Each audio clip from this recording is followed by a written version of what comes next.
저는 현재 세상에서 가장 사랑스러운 딸 하나 키우고 있는 여성입니다. 경제적으로 부유한 게 결혼 생활에는 함정이 될 줄 미처 몰랐네요. 오히려 여유롭게 도와주며 살면 남편도 좋아하고 시가와도 관계가 원활해질 거라 생각한 제가 바보천치였어요. 남편을 알게 된 건 일 때문이었는데 당시 저는 온라인 쇼핑몰을 운영하고 있었거든요. 하루 24시간이 모자랄 만큼 바쁘게 뛰어다니던 때였지요. 국내 고객들로도 충분히 먹고 사는데 지장은 없었지만 저는 좀 더 욕심을 내고 싶었습니다. 해외로 확장하기 위해 준비하던 중에 무역에 대해서 전문적인 지식이 있는 분들을 찾아다니며 자문을 받고 있었거든요. 그때 만났던 사람들 중에 한 명이 바로 남편이었고 저희들은 첫 만남부터 호감을 느꼈습니다.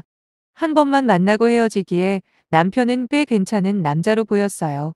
이후로 저희는 별의별 쓸데없는 이유를 만들어서라도 만남을 가지다가 두 달쯤인가 지나갈 무렵 남편이 정식으로 사귀자고 하면서 연인 사이가 되었습니다. 전반적으로 평범한 연애를 하다가 자연스럽게 결혼 이야기까지 하게 되었네요. 그 사이에 한 번 큰 고비가 있긴 했는데 그건 바로 저나 남편 때문이 아니라 아버님으로 인해 발생했지요. 사실 아버님이 잘못하신 것도 아닙니다. 아버님께서는 중저가 공구를 수출하는 회사를 운영하고 계셨는데 그 회사가 부도가 났거든요. 사실 사귀고 얼마 되지 않아서부터 아버님의 사업 상황이 불안하다는 건 남편을 통해서 들어왔기에 사업 실패 자체가 충격적으로 다가오진 않았습니다. 저를 진짜로 충격받게 한 건 아버님께서 나름대로 사업으로 손해본 걸 메꿔보시겠다며 경마에 손을 대셨다는 거였어요. 솔직히 점잖으신 분인 줄 알았던 아버님께서 다른 것도 아니고 경마를 돈벌이로 생각했다는 것 자체가 제겐 정말 놀랄 일이었죠. 그럼에도 불구하고 제가 남편과 결혼을 결심한 이유는 남편 자체를 믿었기 때문입니다. 다정하고 자상한 성격에 저희 부모님에게도 어찌나 살가운지 몰라요. 저는 외동에다 또 딸이라서 그런지 우리 엄마랑 정말 친하게 지내는 반면에 이상하게 아빠랑은 조금 거리가 있거든요. 그렇다 보니까 아빠는 항상 아들 가진 친구들이 부럽다고 노래를 부르실 정도로 엄마와 제 사이를 부러워하셨죠. 그런 아빠에게 아버님 아버님 하면서 넉살 좋게 다가서는 남편이 얼마나 이쁘게 보였을지는 안 봐도 비디산이겠습니까. 그런 와중에 시댁이 망했다는 이야기를 들으시면 친정 부모님께서 어떻게 나오실지 솔직히 남편에게 말은 안 했지만 나름 쏘가리를 제법 했네요.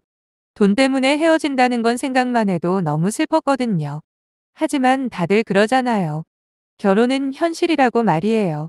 근데 막상 시댁 이야기를 들으신 저희 부모님께서는 사업하다 보면 별의별 일이 다 있는 거라면서 오히려 남편을 다독여 주시더군요. 그렇게 저희는 친정 부모님의 지지와 응원으로 헤어지지 않고 결혼까지 할 수 있었습니다.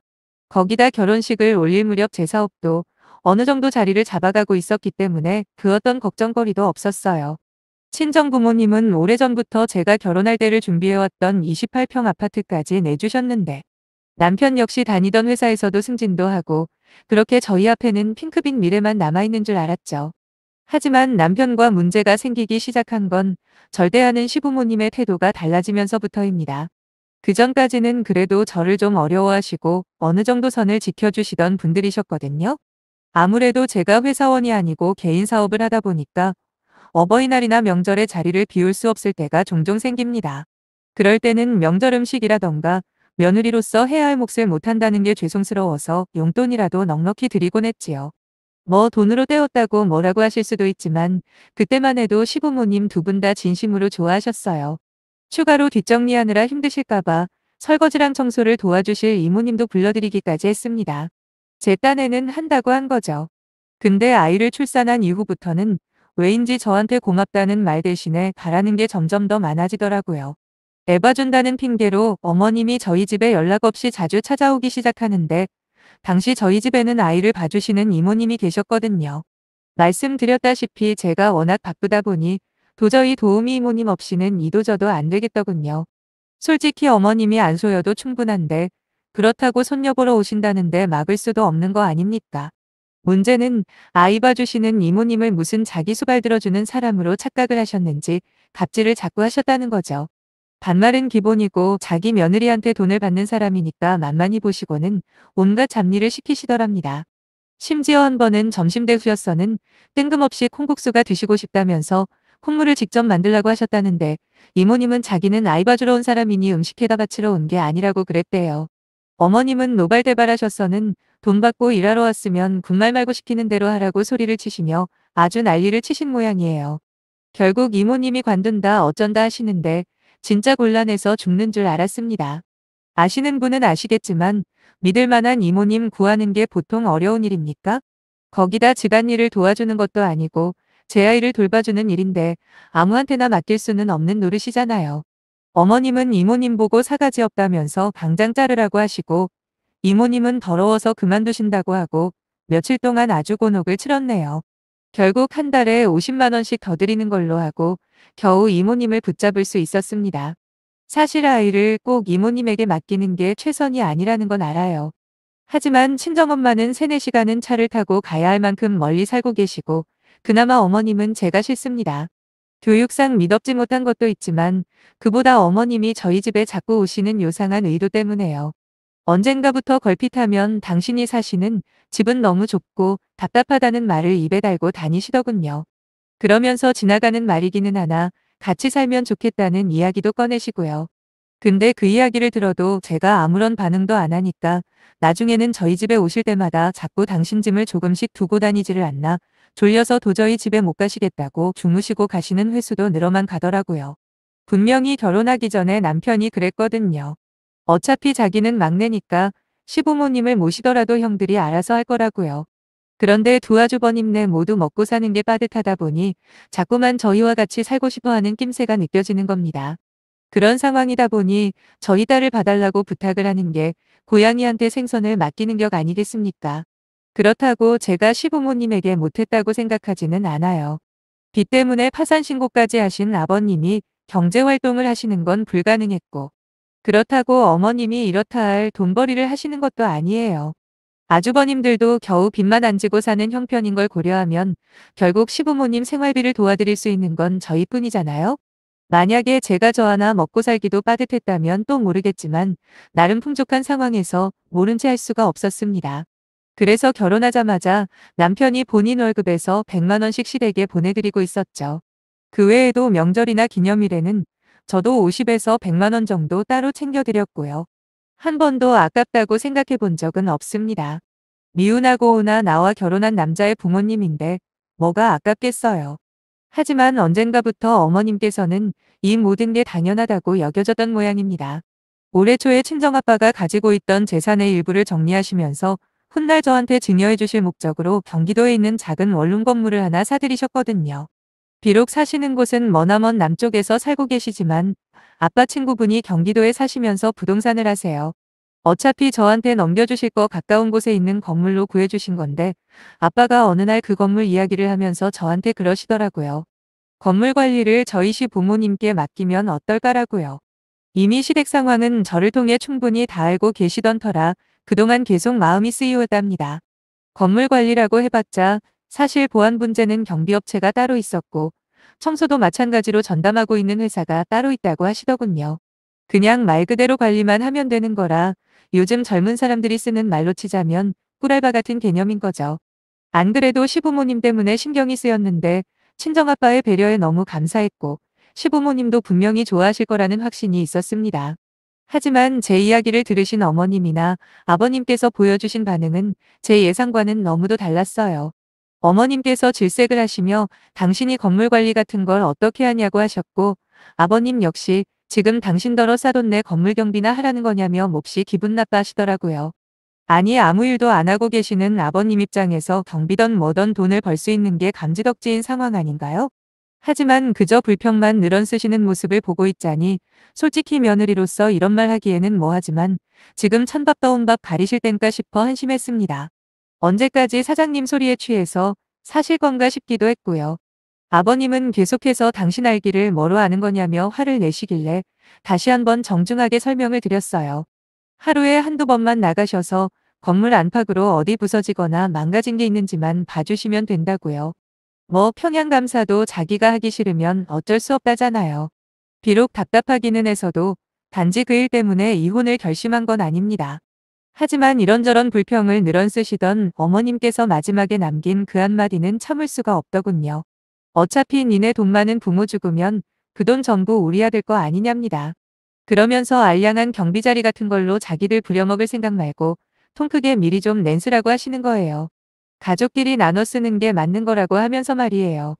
이쯤 되니 어이가 없는 수준이 아니라 속에서 화가 솟구치더라고요. 그러자 어머님께서 제 굳어버린 표정을 보셨는지 곧바로 그냥 웃자고 하는 말이라고 수습을 하려 하셨지만 이미 쏟아진 물을 주워 담을 수는 없는 거 아닙니까? 저는 웃자고 하는 말 같은 소리 하지 마시라고 우리 부모님 돈이 왜 제 남편 돈이냐고 따졌습니다. 유산을 남긴다고 해도 저한테 주는 거 아니냐. 아무리 농담이라고 해도 우리 부모님이 돌아가시네 어쩌네 그딴 말씀을 하지 마시라고 했습니다.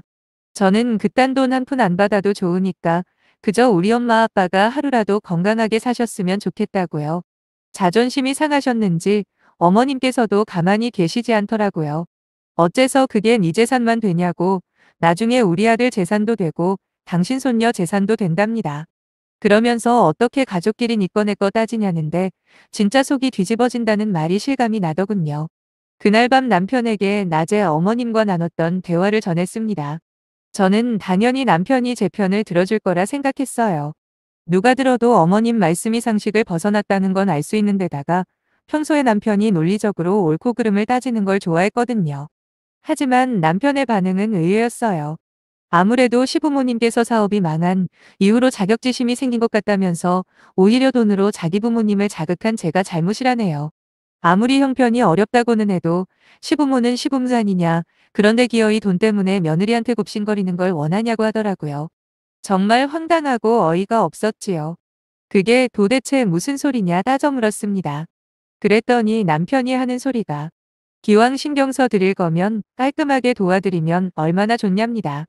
근데 꼭 그렇게 건물에 와서 관리를 하셔라 마라 조건을 다는 건 충분히 기분 나쁘실 수 있다네요. 처음엔 너무 황당해서 말도 제대로 안 나왔어요. 그러나 생각하면 할수록 남편 신보가 너무 괘씸한 거예요. 시부모님한테 용돈을 드리고 어려운 형편 챙겨드리는 게 왜 당연한 일이냐고 물었습니다. 당신은 언제 한번 우리 부모님한테 용돈 한번 드린 적 있냐니까 남편은 뻔뻔하게도 장인 장모님은 돈이 많잖아 이러더라고요. 그래서 제가 돈 없는 부모한테 용돈 드리는 건 당연한 일이 아니라고 거기다 막말로 그 돈 없는 부모가 당신 부모지 내 부모냐 그랬어요. 내가 그분들 용돈 드리는 건 당연한 게 아니라 고마워해야 할 일이라고요. 마치 며느리인 나한테 돈 맡겨쓴 것처럼 뻔뻔하게 나올 수 있냐 막 화붙였죠. 그러자 남편이 돈 가지고 이러는 거 진짜 유치한 거랍니다. 돈만 많았지. 저보고 좀 생이라네요. 이제라도 미안하다. 내가 생각이 짧았다. 이렇게 나왔어도 용서해줄까 말간데. 끝까지 말이 안 통하는 남편을 보고 있자니 저도 속된 말로 눈이 돌아가더라고요. 지금까지 남편이고 그의 부모님이라고 생각해서 내 딴에는 최선을 다했는데 정말이지 호의를 베풀면 결국 호구 취급받는다는 말이 사실이다 싶었네요. 남편이나 저나 감정이 격해질 대로 격해져서 서로 심한 말들이 오고 가다 참다 못한 제가 이혼하자 그랬어요. 남편도 지지 않고 자기도 이혼하고 싶답니다. 그러면서 제 딸을 인질로 삼더군요. 이혼하면 두 번 다시 딸아이 볼 생각은 말라나요? 여기서 물러서면 절대로 안 될 것 같다는 생각에 세게 나가기로 마음먹었습니다. 알겠다고. 없는 살림에 최선을 다해서 한번 키워보라고 했지요. 솔직히 우리 딸 없이 산다는 건 상상도 할 수 없었지만 법이라는 게 엄연히 존재하는데 지가 안 보여준다고 하면 제가 못 보나요? 그리고 지 능력에 무슨 재주로 데려다 키우겠어요. 정안되면 법적으로 싸우면 된다는 생각으로 일단은 세게 나가버렸더니 순간 남편이 움찔하는 게 느껴지더군요. 여긴 내 집이니까 당장 니네 집으로 꺼지라고 남편을 시댁으로 보내버렸고 시댁은 한바탕 난리가 난 모양이었습니다. 어머님이 당장 쫓아오셔서는 저더러 미안하다고 사과를 하셨거든요. 이혼은 무슨 이혼이냐면서 당신이 그냥 웃자고 한 소리에 제가 이렇게까지 민감하게 반응할 줄은 몰랐답니다. 하지만 떠난 버스를 무슨 수로 잡겠어요. 이미 시부모님이 문제가 아니라 남편이라는 인간 자체에 실망을 한 거라고 말씀드렸습니다. 그리고 남편놈이나 시부모님 모두 이제는 큰 짐짝처럼 여겨질 뿐이었죠. 처음엔 딸 가지고 협박까지 하던 남편은 결국 본심을 드러내더니 양육권을 가져가라대요. 사실 법적으로 양육권을 가지고 올 확률이 거의 반반이라는 변호사님의 말을 듣고 난 후라 양육비 포기하는 조건으로 양육권을 가지고 왔네요. 괜히 시간 질질 끌면서 지지부진하게 얽히기가 싫었거든요. 아무런 저항 없이 너무도 쉽게 양육권을 포기하는 그 모습을 보니까 실망감과 동시에 이혼하길 정말 잘했다는 안도감까지 들더군요. 지금 저는 친정 부모님 집으로 함께 살고 있습니다. 저희 부모님께서 아이 양육을 도와주고 계시고 저는 사업을 키워나가는데 집중하고 있고요. 이미 남이 돼버린 그 인간은 어떻게 지내는지는 몰라요. 알고 싶은 마음도 없습니다. 얼마 되지도 않은 재산, 자기 부모랑 같이 갉아먹으면서 살고 있겠지요. 자동차도 저희 회사차 끌고 다니다가 이혼하면서 저한테 뺏겼으니까 없는 형편의 차도 새로 사고 말이죠. 하여튼 간에 사람들은 어째서 가진 것에 만족할 줄을 모르는지 이해가 안 됩니다. 뭐 욕심 부리다가 본전도 못 찾는다는 속담이 뭐가 있었던 것 같은데 기억은 안 나네요. 제가 뭐 큰 걸 바란 건 아니잖아요. 그저 고맙다는 말 한마디, 배려에 대한 인정, 뭐 이런 거 바라는 게 잘못인가요? 이혼녀가 되긴 했지만 그런 인간들이랑 계속 사는 것보다 이렇게 홀가분하게 우리 딸 키우면서 사는 게 백배 천배 행복합니다. 앞으로도 과거에 얽매여 살지 않고 앞만 보며 살고 싶네요. 감사합니다.